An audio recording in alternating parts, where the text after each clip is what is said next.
What's going on, guys? Welcome back to the channel. So you guys are really liking the documentaries at the moment, and a lot of you have asked for this Steph Curry documentary called Silenced.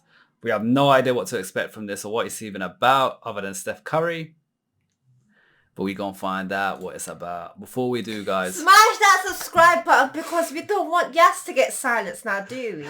We love hearing him talk. Yeah, I'm gonna keep yapping away. All right, let's check this out.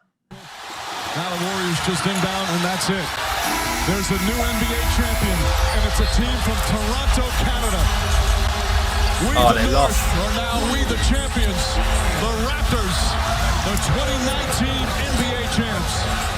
Adrian Wojnarowski reporting that Kevin Durant is in fact headed to Brooklyn. I love what Pascal did then. He closed out on the shooting hand side. Steph Curry Injured. a lot of contact. He's holding that left wrist. Worst possible news for the Warriors. Klay Thompson has suffered a full tear of his right Achilles. Steph is running into the front court. Draymond finds him another three. Got it! 62! That's how he injured himself. 62! Steph is doing everything! There is a different energy to this man's game. The Memphis Grizzlies are in the playoffs. They eliminate the Golden State Warriors. Just didn't go our way. Tried to make the most of it. Come back, bottle this up. Everybody make the right strides, take advantage of the summer, and you don't want to see us next year.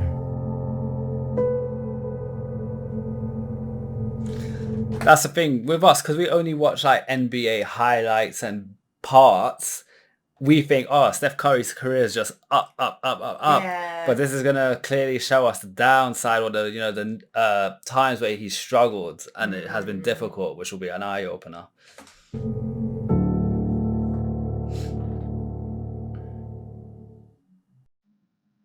2 years removed from their loss in the 2019 NBA Finals, the expectations for Stephen Curry and Golden State had changed, or at least they had for everyone outside of the newly built Chase Center. You see, there are certain signs that signify the fall of a dynasty: conflict amongst the team's star players, career-changing injuries, the closing of a prime window. In some ways, the Warriors franchise had seen flashes of all three. And now, after finishing with the league's worst record in 2020, they had failed to make the playoffs for a second straight season after being bounced from the play-in game by the Grizzlies a year prior. Questions began to arise about whether or not Stephen Curry was capable of once again leading his team to a championship, especially after years of having the luxury of sharing a team with one of the most talented scorers the game has ever seen. After all, how could someone be an all-time great without adding an NBA Finals MVP to their resume? Curry heard all the noise, and he, as well as other members of the franchise in the Bay, knew that the core pieces were still intact, on pace to finally be healthy and able to share the floor together come playoff time. The development of the electric young guard Jordan Poole over the past year, return of former Finals MVP Andre Iguodala, and the addition of 2 lottery picks in Jonathan Kuminga and Moses Moody meant that the Warriors roster was retooled and finally ready to make some noise just in time for the NBA's 75th anniversary season. You know, our culture remains the same, and everything that we do on the court and how we play, it'll be probably pretty similar to years of past, where it highlights, how different we are as a team, especially when me and Klay are out there and Draymond. A lot of you guys have commented that you want to see us react to Klay Thompson, so that's someone who is on our list, guys, so trust me, we will. Opening tip of the regular season, you could see there was a familiar fire behind these Golden State Warriors. They opened the first 20 games of the season with an 18-2 record, with Curry going off for 28 points per game over the stretch. This included a triple-double in an opening night win over LeBron James's Lakers, and a 50-point, 10-assist explosion versus Atlanta that made him the oldest player to ever put up the stat line. Steph had faced his share of criticism since the team's collapse in the 2019 Finals, and coming off one of the best statistical seasons of his career the previous season, was on a mission to prove that he was still playing at a 2-time MVP level. It's just incredible to watch Steph. I think his greatness is at the level now where we just expect it. Maybe that's the true measure of greatness, when a guy can hit 9 or 10 threes and you don't even bat an eye because you've seen it before and you know you're going to see it again. You get used to it. After weeks of buildup, a crowning moment of the regular season and his career came on December 14th, 2021. The three-point record has always been something I've looked at and kept track of and understand, the longevity that is required to reach those heights. What Ray Allen has done, stretching the imagination of what it means to shoot the three-pointer and make it a pivotal and important part of your game. I've taken that confidence and run with it. We all talk about, who's the GOAT? And the reality is it's all subjective. But the one thing that isn't subjective when you talk to anyone is who's the greatest shooter ever. There is no debate. On the cut. So far from our reaction, Steph Curry has been the best shooter. He is. By quite a bit as well. Yeah. We've seen some good shooters, but he's top standout. tier. Yeah, he's standout, right? Of history, the Golden State Warriors find themselves in New York City at Madison Square Garden, as Steph Curry is now 2 away from setting the all-time three-point mark. Ray Allen is here, who's the current record holder for the most threes in NBA history. Reggie Miller is here. Steph's dad is here. It's just a sort of a celebratory mood here tonight. So Steph to tie it. There it is. I knew he would make his first one. He equals Ray Allen very quickly. Barely took a minute And stands on the doorstep of history right now. There's that cross screen again to Wiggins. Steph, three. Shot. There it is. NBA three-point history. Stephen Curry stands alone as the most dominant distance shooter the game has ever seen. 2,974 threes and counting. That's all much to say, but I appreciate everybody that's had a part in me being who I am on the court, off the court. Like, this is a career milestone because of everybody that I got to suit up with, everybody that set screens for me, everybody that passed me the ball, everybody that believed in our offense and believed in winning in the process. So this is truly special, man. I watched Ray when he passed Reggie in Boston, and I had this moment at the Garden. This number right here has been on my mind for a long time, so I'm gonna enjoy every minute of it, and just know that I'm the greatest three-point shooter in the history of the league. That's pretty special to say. I'm finally ready to say it, baby. Let's go. You've been waiting for that. The new year brought some exciting moments for the Warriors. None bigger than the return of Steph's longtime splash brother Klay Thompson after being away from the game for 941 days. Oh my God, that injury. He went to reach, and Klay down the lane. I think he's healthy. Finally having one of the game's great backcourts reunited, the Warriors were able to continue to build chemistry throughout the early months of the year and into the All-Star break, with the NBA's most exciting weekend being held in Curry's birth city of Cleveland, a place where he had experienced some legendary finals battles. The writing was on the wall for a big performance from the 8-time All-Star, and he would deliver one of the most memorable nights in the event's history. Let's see. It's unbelievable. Look at this. Oh, my goodness. I had a few flashbacks. Oh, my God. Bar in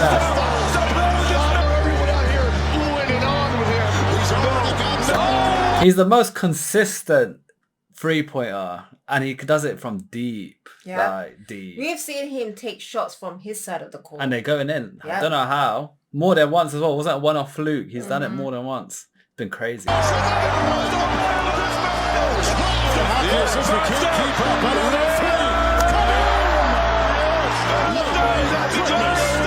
and the Kia MVP, to its only fitting, one of the NBA's 75 all-time greats, Steph Curry. See, this trophy has a very special meaning. Honoring Kobe, Gigi, everybody that was lost 2 years ago. So very humbled, very blessed, and I really appreciate it. Following the buzz around Steph's big night, the Warriors cooled off down the final stretch of the season.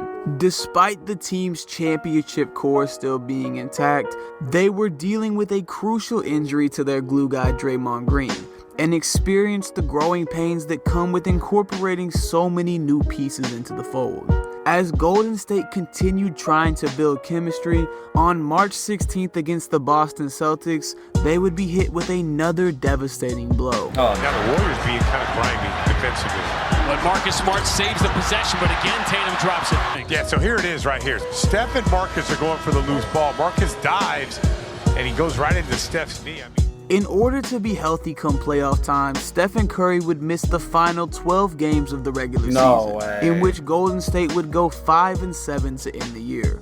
Despite the rough ending, the Warriors still managed to finish with a 53-29 record, good enough for third best in the West. Curry would finish the year with his 8th All-NBA selection, averaging 25 points, 6 assists, and 5 rebounds per game, and led the NBA in three-pointers made for the 7th time in his career. You know, it's wild. Like, I'm not saying NBA is a one-man band, like you need one player to win, because it's a team game, but it's crazy how there's been different stories we've seen where the best player is injured, or they're, you know, the top performer, and the team really struggles without that person. It's like when Caitlin Clark was out. Caitlin Clark was out for her team and their team was really struggling. And then as soon as she comes back, they went on the maddest win streak. They beat someone that's unbeaten recently.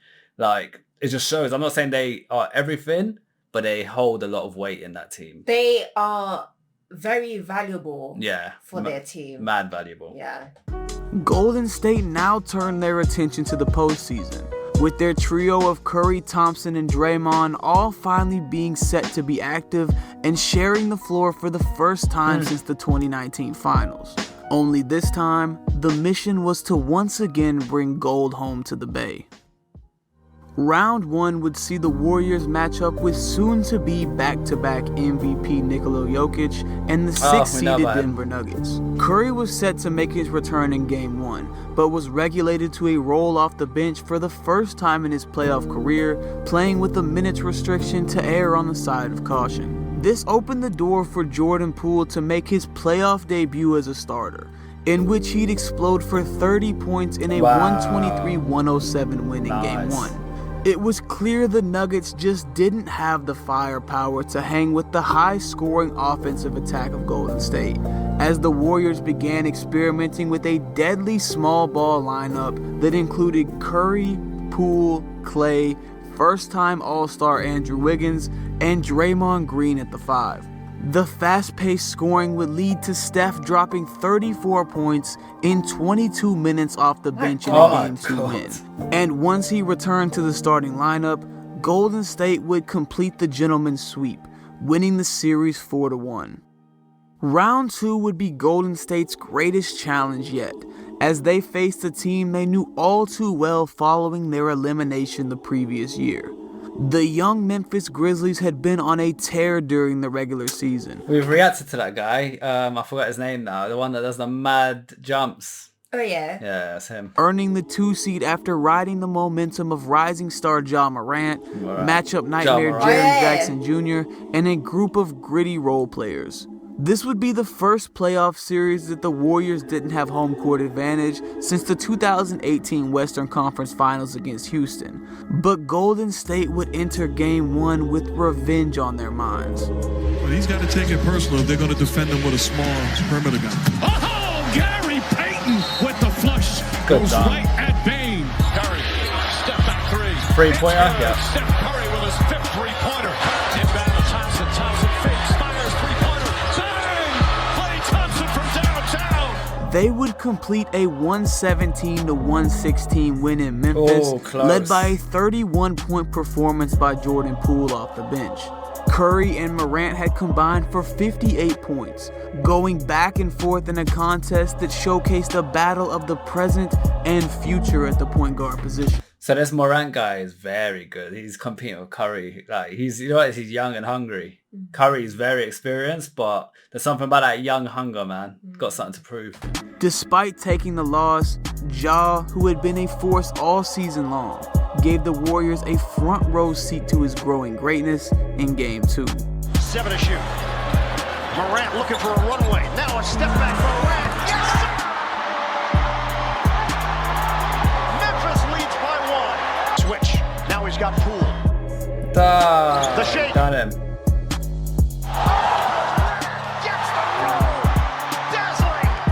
It's a tough feeling, but we understand the big picture. You know, we came, got one, take care of our home court on Saturday. You have to learn the lessons you need to learn. We know we're ready for it, and we're ready to bounce back and get ready for the game on Saturday. Golden State had still been able to steal home court advantage for the series, and in Game 3, showcased exactly why they still belonged at the top of the Western Conference. Playing aggressive, isn't it? Golden State would pull off a convincing 30-point win, with Curry dropping 30, along with a combined 48 points from Klay Thompson and Jordan Poole. An injury to Morant in the fourth quarter would all but seal the fate of the Grizzlies for the rest of the series, as Golden State would win 2 of the next 3, including 34 and 29-point daggers from Stephen. That's another issue. If you're too reliant on one player, when that player gets injured, you got nothing. They got battered after he got injured. Sucks. And we all know John Moran. He's an amazing player. Yeah, you need to build a team around the talent. We watched his highlights. The team needs to be built around the talent, not just like one-man band. Otherwise, something like that happens, your team crumble. And to send Memphis home in 6. We can continue to build on this as we look forward to the next round, no matter who we play. So not lost in this journey is the fact that we're still trying to peak at the right time. It's an exciting time to get past this series and look forward to what's coming next. Golden State's matchup in the conference finals would be an unexpected but deserving opponent, as the 4th-seeded Dallas Mavericks had shocked everyone, beating the defending Western champs and number 1 seed Phoenix Suns in 7 games the previous round. Luka Doncic had already proven to be one of the game's elite players, and now was looking to add a trip to the NBA Finals on his already growing list of accolades. The Warriors came out firing from the opening tip in Game 1, handing the Mavericks a loss in back-to-back games in the Chase Center to open the series. But it was Game 3, the first game in Dallas, the